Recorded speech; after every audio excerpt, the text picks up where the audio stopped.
Still sitting in a truck seat that's older than your favorite pair of work boots?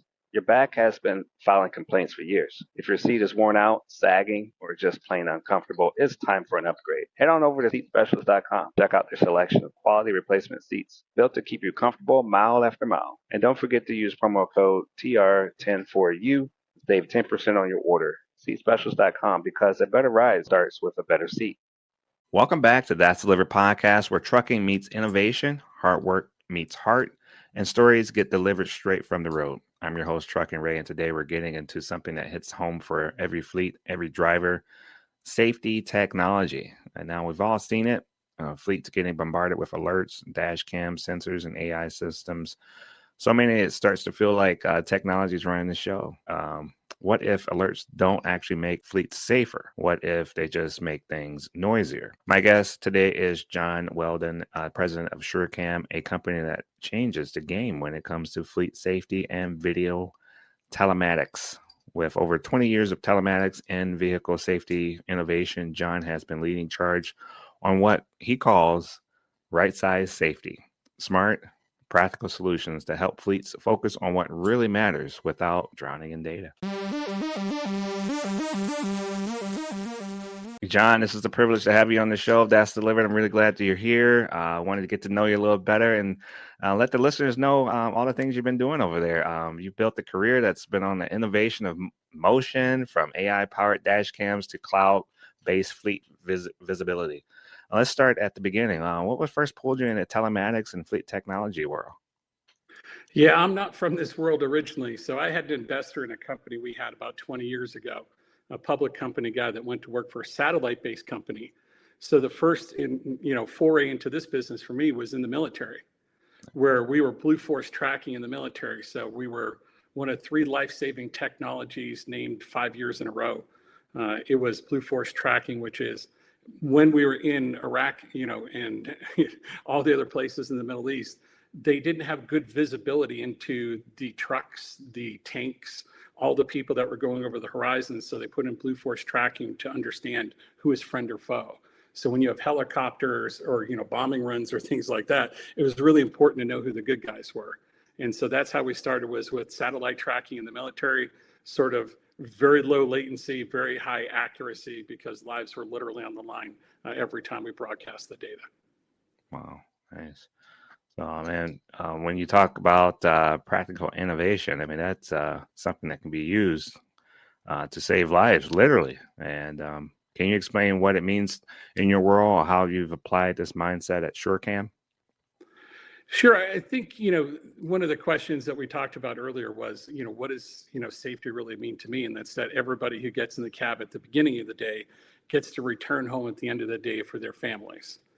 And when we think about practical safety things, we always start with, what's the problem we're trying to solve, right? And is it the way that we can do it uniquely? And there's the way that either the driver or the person who's using the technology in the office, their life is made better tomorrow by being either simpler, faster, or easier using the technology, and to achieve the outcome they want, which is safer drivers and, more vehicles on the road with less incidents.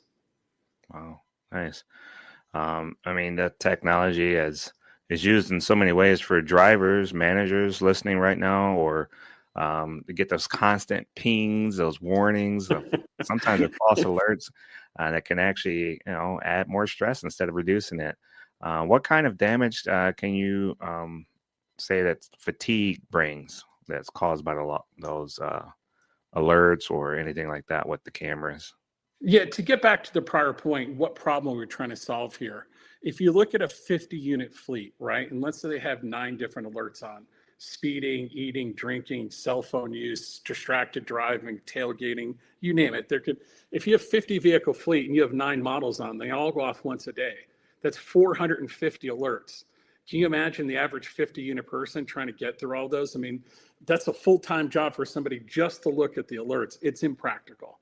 Wow. So when we looked at, nobody needs more data. Everybody needs better outcomes. So how is it that we get better results with less effort? And there's sort of a lot of things that go into it. Number one is not everything needs to be an alert. So we actually do in-cab coaching for the drivers and give them a grace period. If you're on your cell phone and it says cell phone use detected, you have 5 seconds to put down the phone. So it's nudging you. Really what we want to do is have less risk in the cab, not generate alerts, right? Right. The second thing is, we did a study over 6 months, 90% of the alerts don't get watched. So why would we generate all those alerts if nobody's watching them on the back end? Right. The only thing worse than having no camera is to have one where you generate all these alerts and nobody watches them, and God forbid you get in an accident and they're like, you knew John was a disaster behind the wheel for 9 months and you didn't do anything.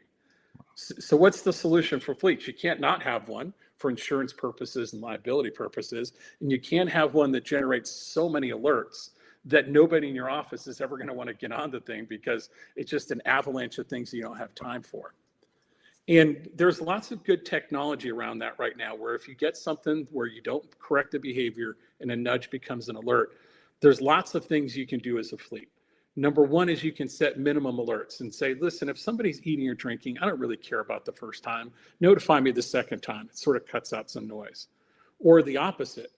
If somebody's speeding and they've been speeding 10 times a day, do you really need 10 separate alerts? Or do you know that John's driving aggressively today? I've gotten 2 alerts. I'll still score you in terms of all those alerts, but I don't need to send 10 more alerts. That's what gets people fatigued, is the repetition. So we do minimum alerts and we do maximum alerts so that you don't get the same guy. You don't need to coach on the 10th speeding event a day. You know I'm a menace. Get me in the office and do what you need to do. So that's number one is just to reduce the noise. And then number 2 is once you do have that, what is a way that you can auto remediate and auto escalate? So instead of having to do everything manually, you can set up lightweight business processes so that if it's a first speeding event, we go ahead and send a training video out to your phone so that when you are stopped, you can see what the event is and you can say, oh, yeah, there's a really good reason I shouldn't be doing that. You take a training right there on the spot, you take a quick quiz, and all of a sudden it goes into your file of, okay, I've been notified, and it's all automated and it all happens, with no manual intervention. So you can coach on everything that matters without having an army of people sitting behind there. And by having meaningful content train the driver on sort of the consequences of their action when they're on the road. That's awesome. I mean, you've been pretty vocal about pushing back on the idea of more alerts equals safer fleets. So I see why. I mean, that's that fatigue from those alerts. It can cause more damage than good. People start to ignore it after a while, and then it becomes just another bell and whistle. So, yeah. Great Well, idea. I think the other thing too is it can't just be punitive. Someone said to me when we had the mobile app, and we said, look at all these alerts you can give to the driver. And someone said, how anxious would you be to log into an app every day that told you how bad you were at something? And so really what the important part is good truck drivers, as you know, are worth their weight in gold, right? Anybody who operating a vehicle is really safe. There's some people out there that are not great, but the good ones, what we want you to be able to do is identify the good ones and reward them so that you can improve retention and make a better drive experience. So it's not just, having a safety program and technology and sending all these alerts out. It's also thinking about the guys that are driving really well and how do we provide them incentives and how do we provide them recognition. That's the better part. There's many more people who are good drivers than bad as commercial drivers, but we don't spend enough time identifying and rewarding them. We're spending more time focused on the people that aren't acting the way we hope they would. Yeah, it's almost like the truth and the lie. The lie just runs around the world while the truth is just putting their shoes on. So yeah, the bad drivers get more attention than the good drivers. It just never ends. Even now, especially with social media and people are taking clips of all the wrong things, and because it gets attention. What do you say about how dash cams or drive cams or any of those systems has helped make things be brought to the forefront instead of them being, hey, we never knew that happened? How do you think that's evolved over the time? Well, I think number one, it's immediate, right? So you have the ability with systems today to do a live check. So if something happened, you could literally just go ahead and look up the truck and see what the view from the camera is out in front of the vehicle and in the cab. So one, that immediacy, right? Number 2 is you can request footage at any time to give playback. And so I think the context around telematics data was good for what it did, right? It told you how the vehicle was being operated. But if telematics is data, video is context, right? And if a picture is worth 1,000 words, video is worth 100,000, as one of my customers said. And so what you'll see is telematics used to say, oh, there was a harsh braking event or there was a swerving event, and it was a negative connotation to the driver. Video gives you context. If somebody jammed on their brakes in front of him, it was actually a really great maneuver by the driver, or his swerving avoided an accident. The vast majority of the footage we view exonerates the really good drivers. And so from that perspective, I think it's a protection. As you guys know, there's more and more people who are engaged in activities, insurance fraud and things like that, where they'll back up into a driver or they'll claim a driver hit something and they weren't in the area. So it's really for your good drivers. It's a protection mechanism for certain. So that's that the top priority versus the driver is what's going on outside of the vehicle. Is that more, I guess the numbers are more in the direction of protecting the company versus the driver? What would you say is well, there's a little bit of both. It certainly helps exonerate the driver as well, but it's also protection for the driver. Listen, the stats are irrefutable, right? For 20 or 30 years, we added more and more safety technology to cars and trucks, and there was less roadside fatalities for like a 20 to 30 year period. And after the invention of the iPhone, it's gone the other way. And those accidents have pretty similar characteristics. Nobody braked, they were speeding, and they weren't paying attention, usually because of a cell phone. So the thing we want to do is not catch people doing stuff wrong, but remind them when there is, to give them a nudge and say, hey, listen, cell phone use detected, put down the phone. Or following distance improper. And so they go ahead and lengthen the distance between them and somebody else. So the protection is just not everybody's a computer, right? You can't be on 24/7. Everybody makes mistakes. They have stuff going on in their life. The technology is just really there to give them a subtle reminder. And if they're paying attention, they won't get any alerts because they do get a grace period before it happens. Nice. And so that's great for a lot of companies to think about it that way, is to help the driver be successful, help the company be successful. What do you think some companies rush into adopting every new tool without really planning for how it fits into the workflow? Have you heard any updates on that? 100%, yes. So any new system is only as good as the communication that goes in prior to it being rolled out. And I think it can be foolish if you're going to put this stuff in the cab and not talk to the drivers about what you're trying to get done with it. Some of it you don't have any choice, right? I mean, insurance is an increasingly expensive part of a cost per mile driven for all fleets, whether they're over-the-road trucks or service fleets. And so sometimes you don't have a choice. If you've had an accident or two, the insurance company, in order to give you a decent rate, mandates that you put these in because they know the impact it has on the driver. Right. So from a technology perspective, it's always communication before they go in. What are we trying to do? We're trying to protect you and give you a reminder. We're trying to provide incentives for you so that for those of you that are going to company policy, that there'll be extra for you. There'll be time off, there'll be benefits, there'll be cash prizes. A lot of people make a game out of it. They'll do a Final Four, right? Well, they'll have brackets of different teams, or they'll have different leagues, right? And so one team versus another, and it makes safety a little bit more fun. They're trying to keep it top of mind, but the biggest thing people do is not communicate with the drivers. It's not meant to big brother. It's to protect you in case there's an accident. Because if you don't have video in the cab, what do you think the first thing they're going to do to a driver is? Yeah, it's probably grab their cell phone. It's gonna look bad.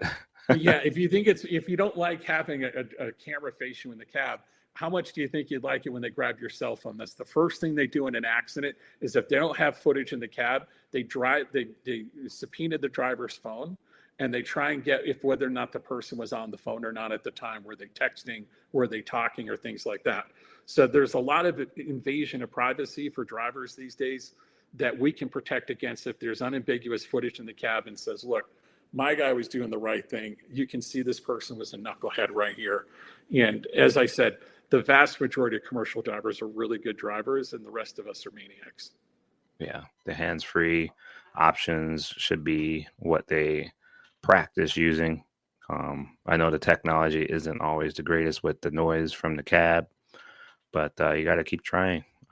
That's as far as. And listen, good companies are partners with their drivers, right? They don't roll something out and hope for the best. They say, hey, here's why we're putting this in. Here's what's going on in the business. We don't really have a choice, but here are the good things for you about it. And here's a way to give us feedback if you're concerned about something. So, whenever there's an alert that goes out to the driver, we give them an opportunity to comment on it and say, hey, listen, it might not have captured this or this, and they have a feedback loop. I think giving the drivers a voice in the process is essential to having these things out long term, in addition to having a consistent process to how to reward people for good behavior. Nice. Yeah, I mean, I think that's the key, is to motivate instead of discourage. Make people feel like they can do the job, because we need them. We need the good drivers to stay in the industry. So that's awesome. Yeah, I mean, they're hard to find, right? And so let's make it fun. Let's make it rewarding. Let's not make it a contest to see how much we can flog people for stuff they've done wrong. That won't last over time. So how does it give a notification? Is it like a light that goes off, or does it actually talk to your system? So each fleet has the choice, right? So they can decide to have in-cab coaching or not. If it goes off, we do not give visual cues, because we believe it distracts the driver from the road. So we don't like lights. We don't like, anything that requires the driver to go ahead and move their line of sight off the road. So we do audible coaching, where it'll say, cell phone use detected, or, improper following distance, so that they know to back off. The whole idea is to give them rewarding. The speakers on whatever side of the cab they're on, because to your point, we do have control over the volume, because there are loud environments, but there's also, pickup trucks going out there that have a much better in-cab environment. So you have to have the flexibility. So the idea of how they get notified is verbal in-cab coaching, or it just comes to them after it's the fleet's choice. So a lot of it's up to the buyer of the fleet.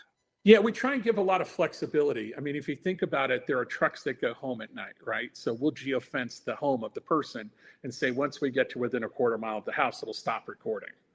Yeah. Or if they have cameras in private vehicles, as you can imagine, a lot of corporate vehicles go out in their cars, right? Yeah. And they may say, I only want you to record between 8 and 5, Monday through Friday. So we have privacy settings for that. We can blur the face. So we know it's you in the cab. You tapped in with the driver ID. We can blur your face. So there's all kinds of privacy settings that we want to protect where they drive. We want to protect their off hours. We want to protect, their operating hours. Once they goes off and the engine shuts off, there's a shutdown, so that it doesn't record in the cab when the driver's not with vehicle on. Yeah, it's such a crazy thing that provides safety, and how I've read so many different topics about the cameras, and I've also experienced it myself too. And but working with the company to help that it fits great for the driver and the company relationship, as well as, like you said, the benefits of protecting liability issues, I think is going to be huge moving forward. If companies can keep that in the forefront, to say, hey, we want this to work for everyone, not just for the company, or not just for the insurance, or, that I think will be the way that this is most successful. And I see that you guys are doing that. So I applaud you for the efforts you're doing there. So I hope other companies take the same mindset that you're doing. Well, we try and even give, we do this, hundreds of times, a month, right? And you may only roll out a safety program as a fleet, once every 3 years. So it's not something they're used to doing, right? So we actually put out an FAQ guide for them about some of the concerns driver may have. So we actually give them a guide as part of the onboarding process and say, hey, listen, I'm not sure if you've considered this in your process, but communication with the drivers, here's the concerns they've had in the past, and here's some of the ways that our customers have successfully addressed those, so that both the drivers felt engaged in the process, but if nothing else, people want to be heard, right? The company may not always do what they want, but just being heard has a big impact on the drivers. So like, okay, they didn't do what I want, but I get why as a business they have to do this in order to be competitive. Sometimes there's customers that dictate this. They won't let you on their site unless you have things like this. Or in the UK, for instance, you can't drive in London vehicles over a gross weight without actually having this type of system in it. Wow. So there's more and more government mandates, there's more insurance mandates, there's more customer mandates. So a lot of times it might not be in the fleet owner making the choice. It may be the market dictating what happens, but they can control how it happens. And I think that's why, if they take the guide to heart and meet with the drivers before it goes in, it goes a long way. Wow. So a lot of moving parts and a lot of ways to be successful. Still, the opportunity is there for it not to be, like you said, annoying with the bells and whistles. We want it to be Yeah, successful. We the want it to digital work. nag is not the Yeah, look we're going for, right? yeah. I It's mean, to some sort of guys hopefully get the worried safety about. companion. Yeah, we can work this out. It's just a communication thing. I feel like whether it may be legislation changing something, or if it is that way, that the drivers are having trouble. Well, So, one of the things we talk to the drivers in the fleets about is, listen, if you alert on everything, if everything's important, then nothing's important. Pick mm, your battles. So if you know that you have a bunch of alerts, we give them an analytics tool and they can say, okay, this month we had a big increase in harsh braking and it looks like our following distance is not good. So I'm really just going to focus on, following distance for the drivers. So I'm not going to worry about, moderate speeding, or I'm not going to worry about, X, Y, and Z. I'm just going to focus on this one alert. So your point, it's not everything that's important. It's the 2 or 3 things that are driving risk. We only remind them on those 2 or 3 things. And when they improve, they have the option to easily select something else from next month. So it's sort of it's a dynamic thing for people where they're not coaching on the same things all the time where it becomes noise, just the things that are negatively impacting risk for the fleet and the driver. well, do other companies, these cameras, they come, I'm sure they're built somewhere, manufactured somewhere. Do other companies or your competitors as well? I know there's quite a few other systems out there. I think of Lytics, or there's quite a few that are used by other big companies. Sure. Do they have those same capabilities? Do you believe that? I know you may not be able to see Some them. of them do. No, I'm really conversant in terms of, listen, there's other good systems out there, right? Sometimes it's like art. You just see something that matches your company. What I would say is this, there's a lot of these features that are the same advertised across the board. But what I will say is there's a big difference between the what and the how. And what I mean is we can all say we do this, but how many steps does it take you to do it? Do you need a degree from MIT, to figure out a camera system? Or does it look like Apple where you get it out of the box and you're like, okay, I get it. I just flick this on and here's what happens. So we pride ourselves on being 3 things, which is 1, easy to buy, 2, fast to deploy, and 3, simple to use. We're trying to give people that first point of value really quickly. Listen, there's lots of people working really hard for their money out there, and it's not getting any easier. We've got competitors, we have inflation, we have all these things going on. If they're going to take the time to give us their hard-earned money, we take that seriously. So from the time they order till the time they can see video, we're trying to make that cycle a week or less.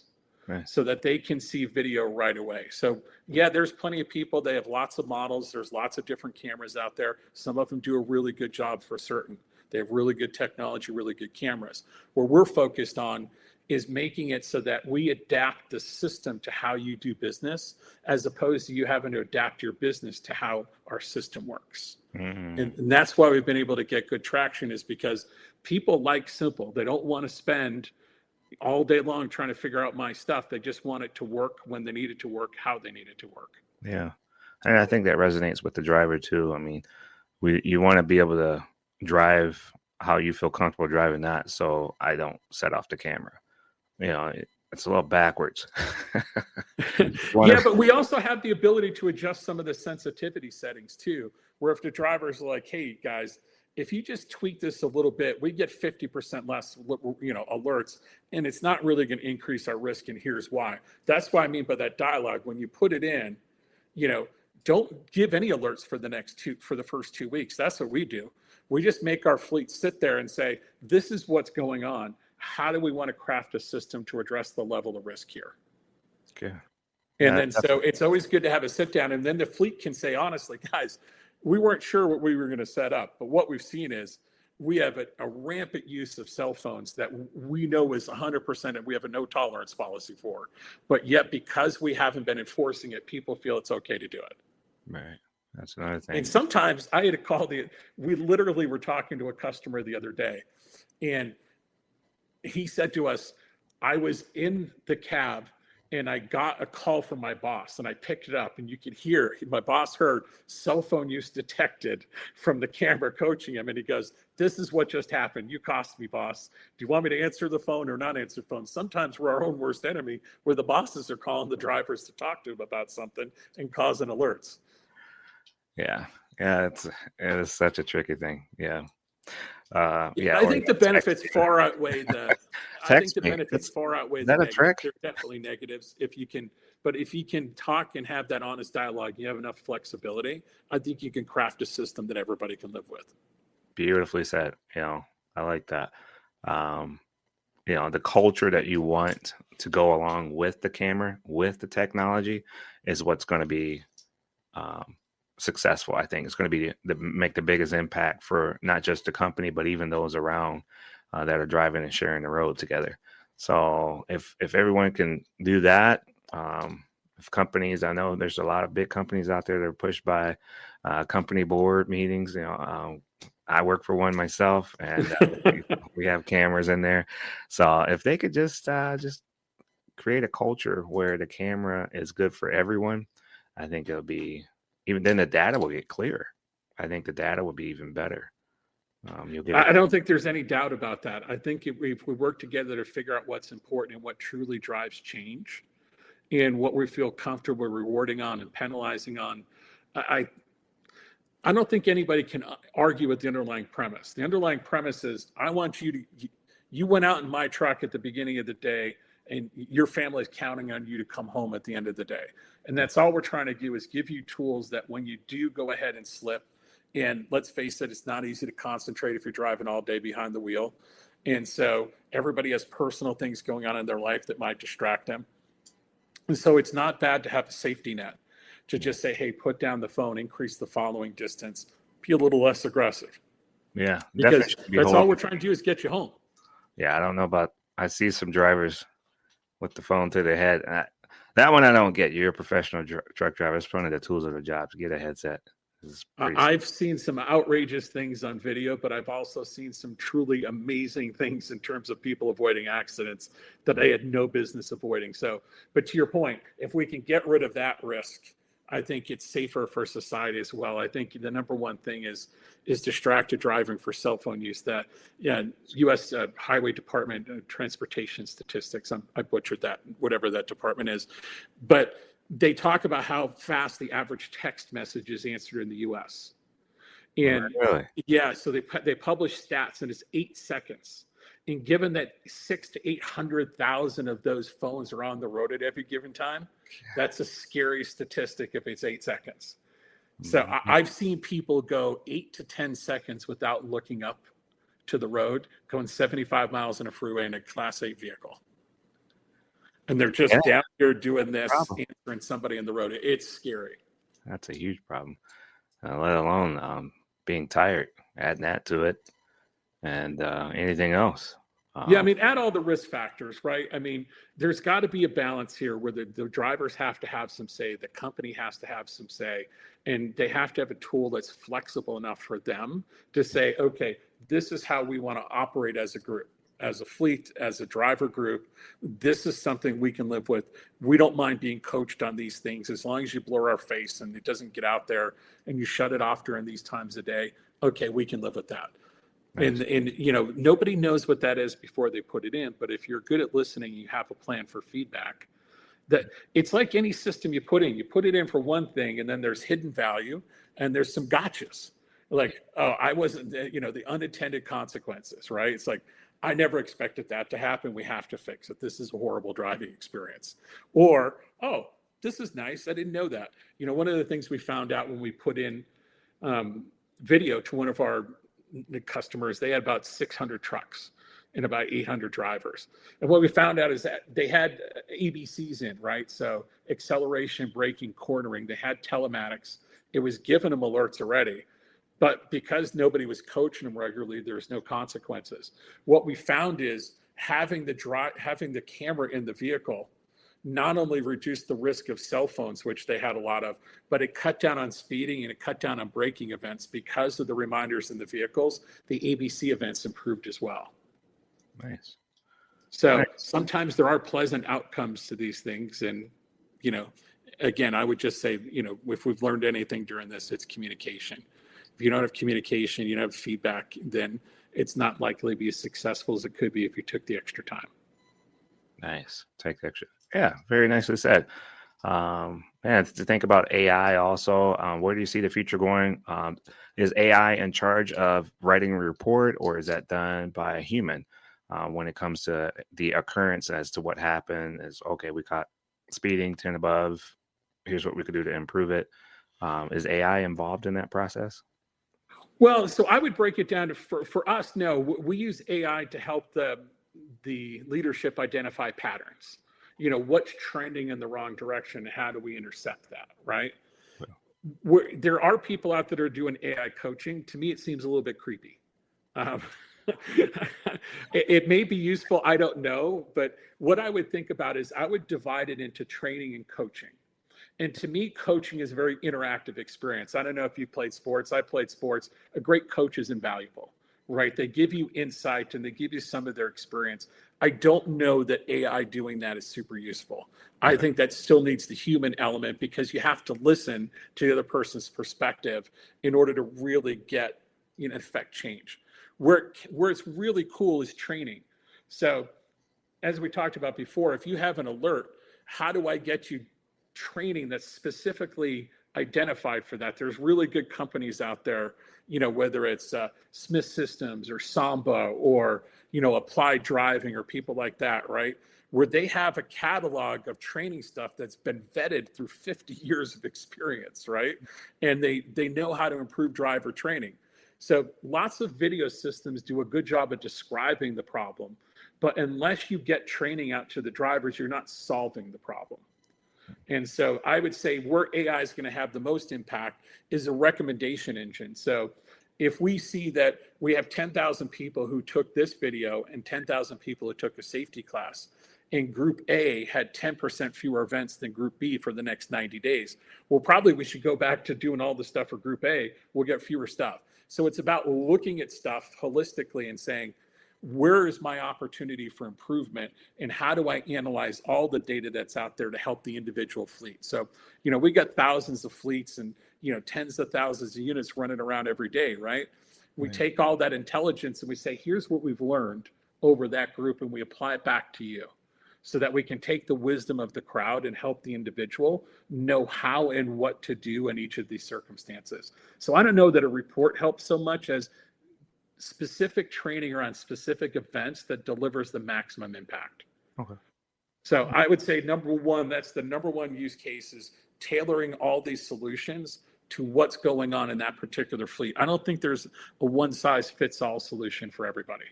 Nice. Well, that's good to know. As far as the workings of the camera, it captures an event and then that gets sent over or downloaded to a location. You guys have like a call center, or you have a data center that correlates this and then sends the alert out to the supervisor or the owner. Is that how? So those things are all done by the business rules that we help you set up. So all the data gets transmitted, all the alerts do get transmitted to our servers, and they're stored, right, for a 60 or 90-day period, depending on what we agree with you. You have the opportunity to download any of those you want for posterity if you want to keep them on premise for longer if there was an accident. But generally speaking, there's an event. If the driver doesn't correct the event in 5 seconds, it becomes an alert. What happens to that alert completely depends on you.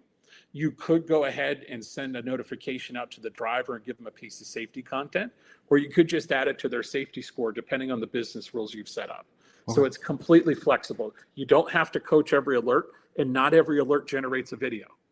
Okay, for those that may not have SureCam or thinking about switching over, I was just thinking about the notification. What does that look like? It's a video, and then it's a paragraph text that's below it that describes what happened, linked with the truck's equipment to tell whether they were braking or accelerating. What is that? Yeah, so there's telematics data that goes out with it, right? Speed, heading, all of those things. And then there's the actual video event itself. If you have multiple cameras, it shows you all the views. It shows you where that truck was geographically on the map. so you know what that is. It tells you what the event is and how long it occurred for. And then it says what recommended training went out there, and it sets a deadline for the driver to complete the training. And all of that gets stored in the driver record. If the driver does not take the training in time, it gives their coach a reminder. So they get a list of all the people with overdue training. Because if you have kids, you know this.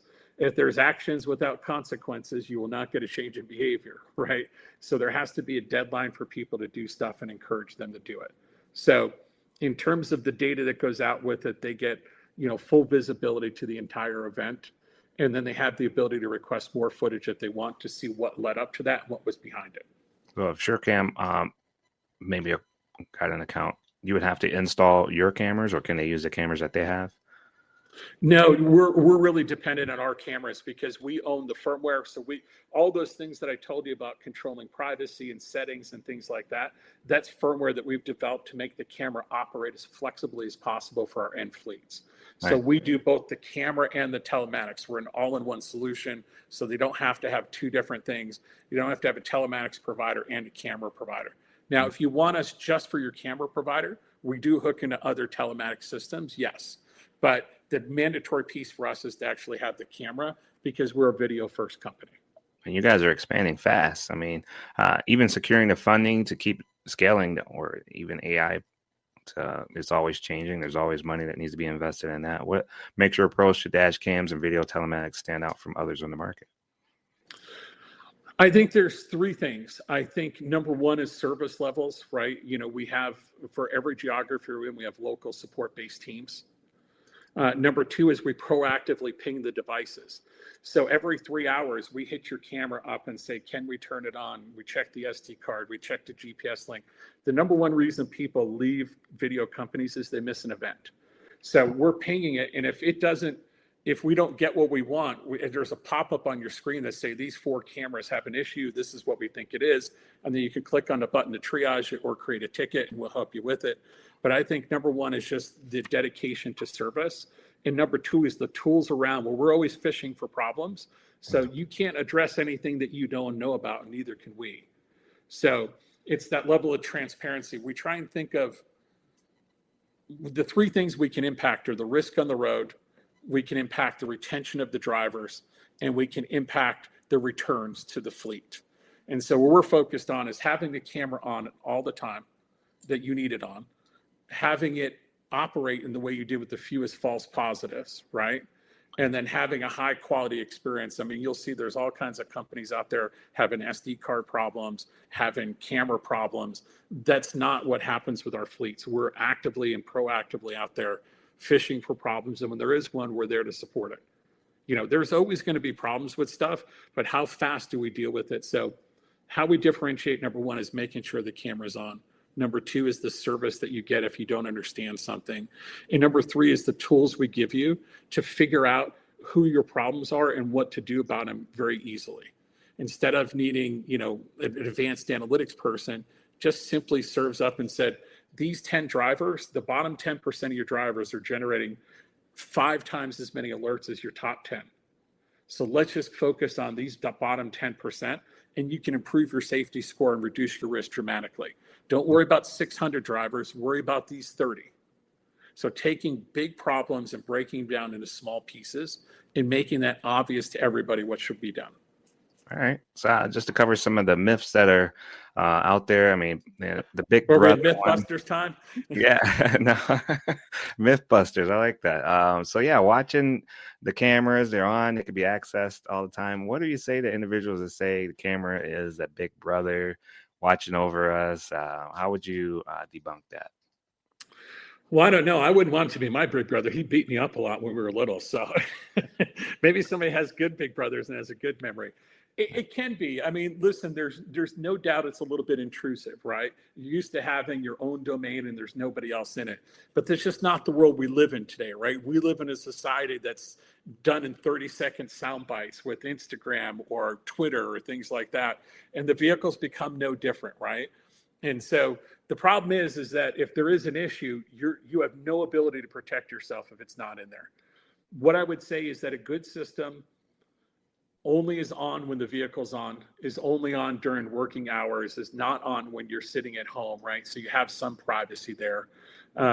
In terms of Big Brother, listen, if you're driving the vehicle per company policy, you're not going to notice it because it's not going to be telling you anything, right?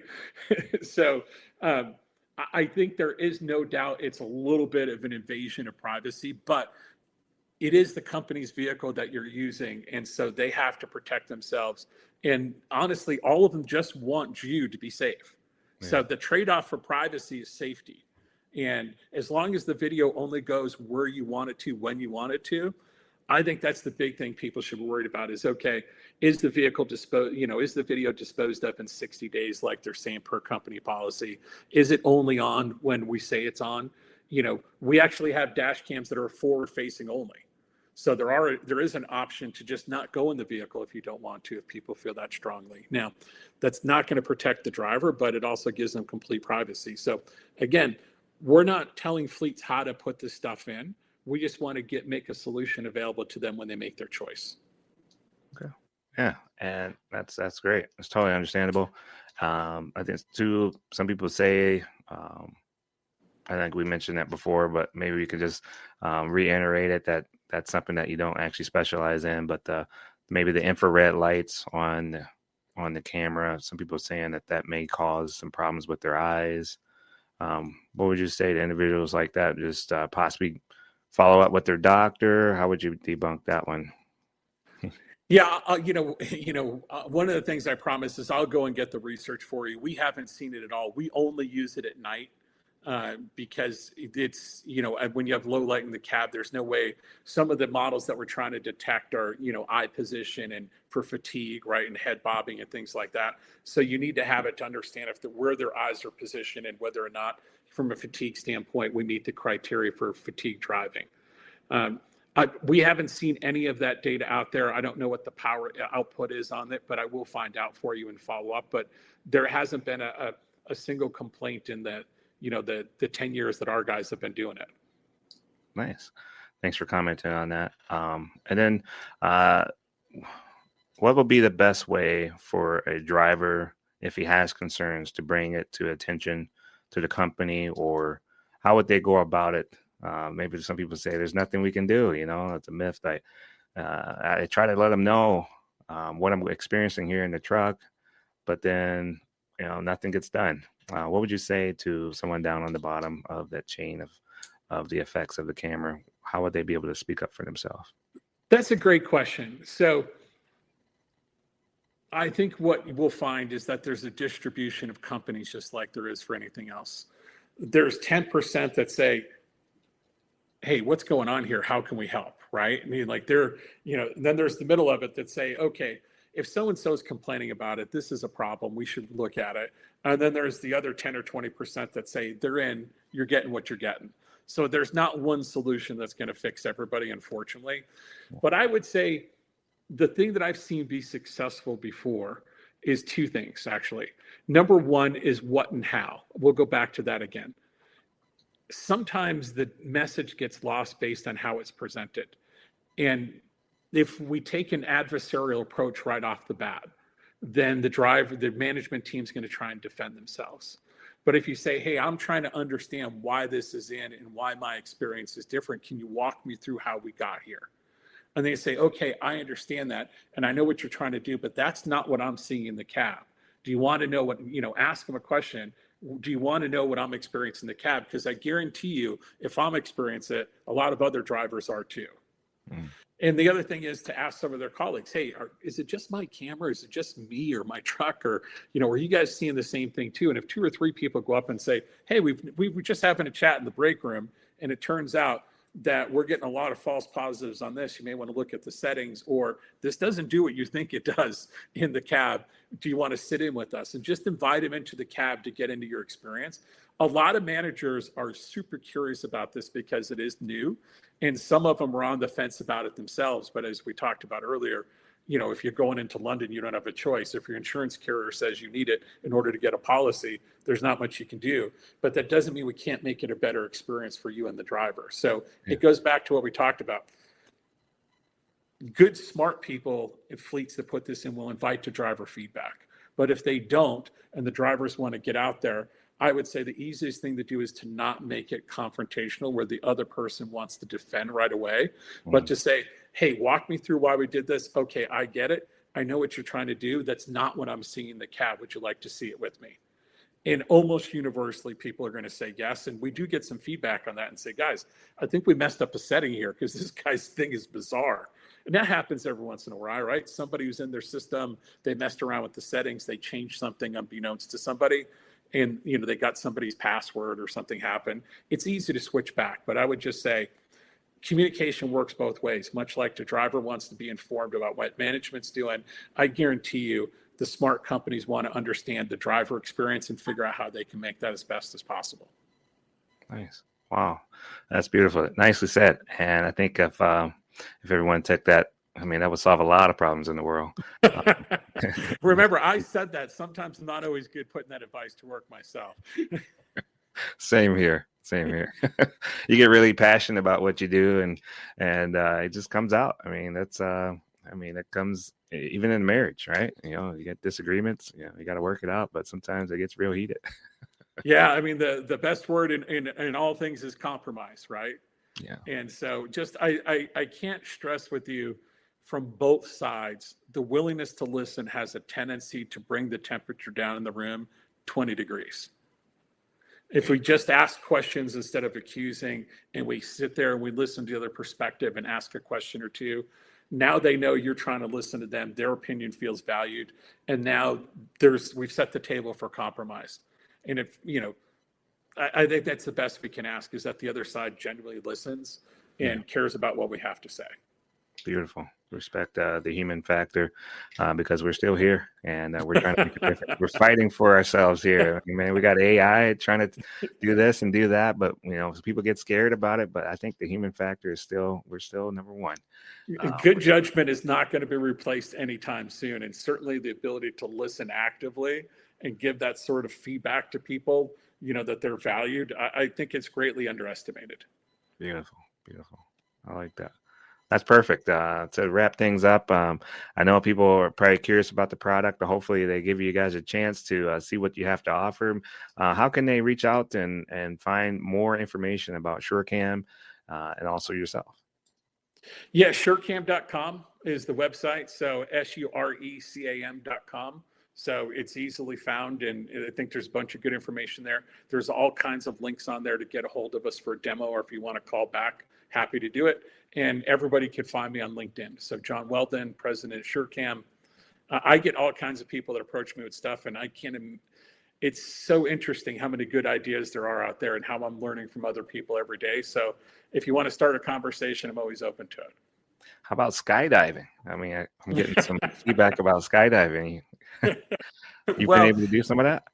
Yeah, I have a little bit of an adrenaline streak sometimes, but I think the thing that we talked about maybe a little bit earlier was the Kilimanjaro piece, right? Yeah. Climbing Mount Kilimanjaro is probably a young person's activity. I don't know anybody's going to accuse me of being young anymore, but the thing I find value in is doing hard things. There's a big reward in that, right? Because one, it trains your mind. That's how you get better, right? As you get something, you might not be great at it. But the thing about climbing Kilimanjaro, my daughter, is number one, how many 19-year-olds want to spend 8 days with their dad in a tent? So that was a win right there, right? But when you think about setting a big, ambitious goal, right, and it's going to be hard, I think that how it's like business is you have to make 100 choices, right? Over those months, you had to decide to get up and work out. You had to decide to get up and walk and train. You had to decide your nutrition, your sleep, your equipment, your plan to go out there. So to me, it really mirrored a business. We had an ambitious goal. We set it 9 months before.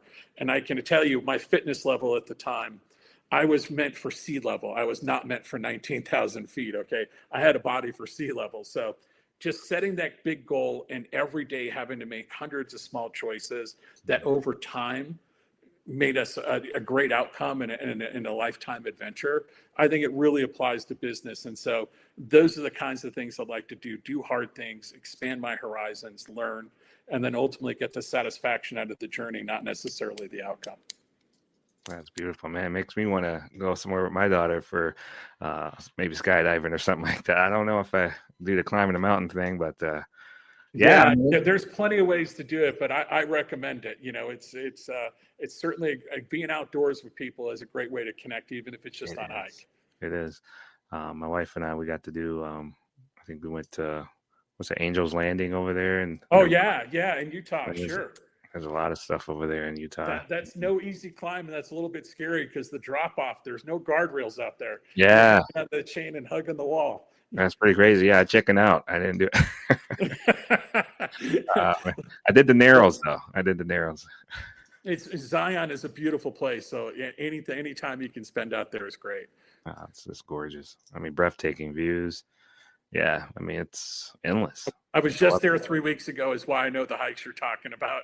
Oh, really? Yeah, I just got out nice. there 3 weeks ago, and we did a few trails. So the more I can get outside, technology is great, and in lots of ways it simplifies things we're trying to do and makes it efficient. But to me, there's nothing like getting outside and recharging for an hour or two without my phone and without people trying to get me in front of some screen. Yeah, absolutely. Well, I appreciate you giving me the screen time today and sharing the message with a lot of people out there that may have their misconceptions, or also the culture. Maybe they need to put some investment in the culture of the camera and not just let it roll out and see what happens. It is what it is. But there's a lot more that can go into that coaching part of it that you mentioned. So very nice. Hoping for the best is not necessarily a great strategy when rolling out new tech, right? Yeah. Ultimately, it's going to be made or break by how the drivers respond to it. So the smart fleets will get engaged early and involve people in the mission of what they're trying to get done, and I think they'll see the outcomes from it. Yeah, it's kind of like just say, "Here's a tablet, young kid. Have at it. Good luck." For the safety meeting. Not gonna go well. Not a recipe for success. No.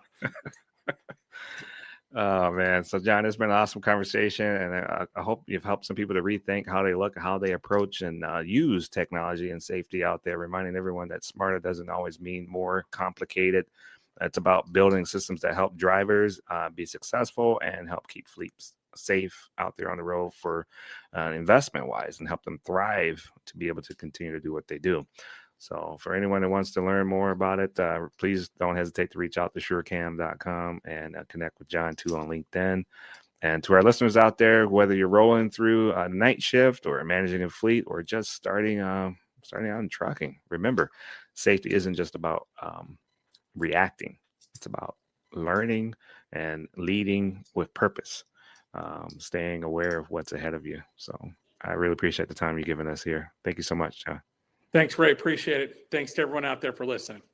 Awesome. And that's another episode of Das Delivered. Are you a trucker looking for a safe and reliable place to park? Look no further than Truck Parking Club. With locations across the country, we've got the perfect spot waiting for you, whether it's daily or long-term parking. And right now, use promo code DELIVERED at checkout for an exclusive discount. Reserve your spot today at truckparkingclub.com and drive stress-free, knowing your parking is covered.